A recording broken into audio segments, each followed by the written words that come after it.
Hello everyone, so today we are going to present our demonstration for week 4 laboratory, which is synthesizing signal with FM modulator and plus width modulator. First question, we will be doing a code to able to display the waveform of the modulated signal. So we will be run. So this is the result for the modulating signal, carrier signal, frequency modulated signal, and demodulated signal for question 1. Question 2 will be assigned to adjust the variable so that the output signal is 20 kilohertz square wave. We're running the code as here, and the variable of F1, F2, and MF are set to a specific value of 10, 100, and F. So this is the result we obtain for the message signal, carrier signal, FM signal, and demodulation signal for the question 2. For the question 3, we will change the input signal of the amplitude for every rectangular triangle and sine wave for PWM. So the frequency input for FC and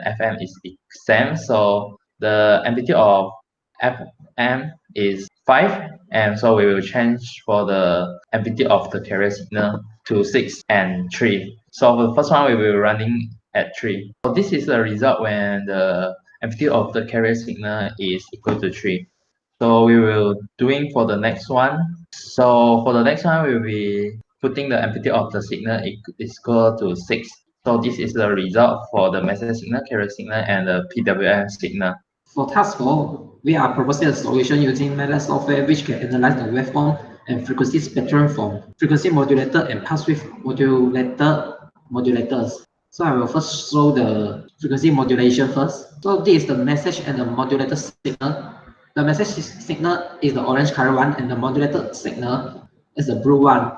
The modulator signal is not very obvious with the frequency changes because the frequency duration is not that high.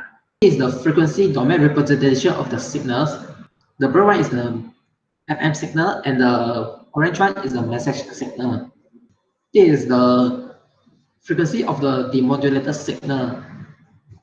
This is the demodulated signal in time domain. So the second one will be the PWM modulators I will be showing now. This is the coding. I will run it. So this is our amplitude. This is our message signal, and this is the carrier signal. After we modulated, we can see that the modulator signal is something like this with the PWM modulator signal. And in frequency spectrum, it will be like this. For the task 5, we will be discussing the changes of variables that will affect the output signal of the modulators. In frequency modulation, the frequency of the carrier wave is very in similarity with the amplitude of the modulating signal. The frequency varies in carrier frequency changes is the same as frequency of information. The amount of carrier frequency change is proportional to the amplitude of information signal. So when we change the modulation index, it will affect our output signal of modulator. The modulation index will be affected by the amplitude and frequency of the message signal. The modulation index will determine the number of significant side bands, their amplitudes, and the amplitudes of the carrier signal. Alright, I think that's all for us. Thank you.